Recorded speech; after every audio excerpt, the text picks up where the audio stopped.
right, guys, so it's time to go ahead and start paint correcting this car. We went ahead and prepped the vehicle already. We washed it outside and we clayed the vehicle. Now what we're gonna do is we're gonna go ahead and start a quick medium compound, and then we're gonna do a polish on this. And then after that, we're gonna go ahead and apply our ceramic coating. So once again, as you see, just the prep wash makes the car look amazing. But what we're gonna do now, since it's a newer car, we're just gonna remove some of the light oxidation that's on here and bring that shine back into this vehicle. And most important, we're gonna come back with the R1 ceramic coating and give it a protection. Guys, so stand by, check out the work, you're gonna see the results at the end.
All right, guys, so the first stage is done. As you see, look at the amazing results that we got on the first stage. So what we did is we did a quick medium pad with the medium compound. And then just to show you guys, even though this is a brand new car, it's a 2021 Porsche Taycan, just to show you the edge of the pad.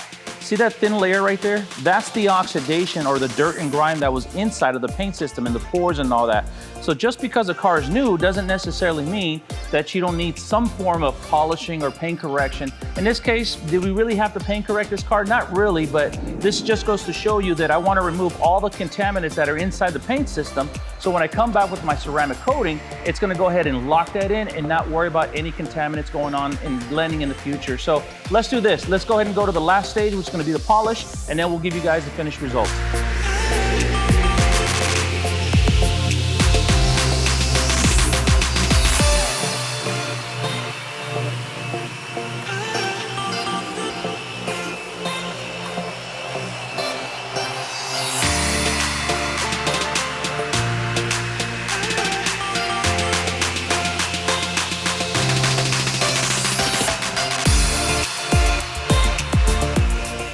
So the paint correction is done. Took a couple hours, but as you see, the paint looks so amazing now. What I'm gonna do real quick, guys, is I'm gonna go ahead and take my detail light, and what I want you to do is I want you to see the reflection. As you see, there's no wash marks, there's no swirl marks, there's no marring, there's nothing. We're trying to get the paint as perfect as possible, because like I mentioned before, guys, once I put that ceramic coating, what that's gonna do, it's gonna go ahead and lock it in for 5 years. So I definitely want to make sure I'm not locking in any type of imperfections like scratching, marring, or whatever the case may be. So what I'm gonna do now is I'm gonna go ahead and start prepping the vehicle. And what the prep's gonna do is gonna remove all the oils, even my fingerprints, because I have been touching this car. One thing I don't want to do is trap those fingerprints in there, because of the fact at the same time too, the coating will react to the actual fingerprint or the oils in my fingerprints and not allow the actual coating to adhere. So I'm gonna go ahead and start prepping, and then we're gonna go ahead and start the ceramic coating.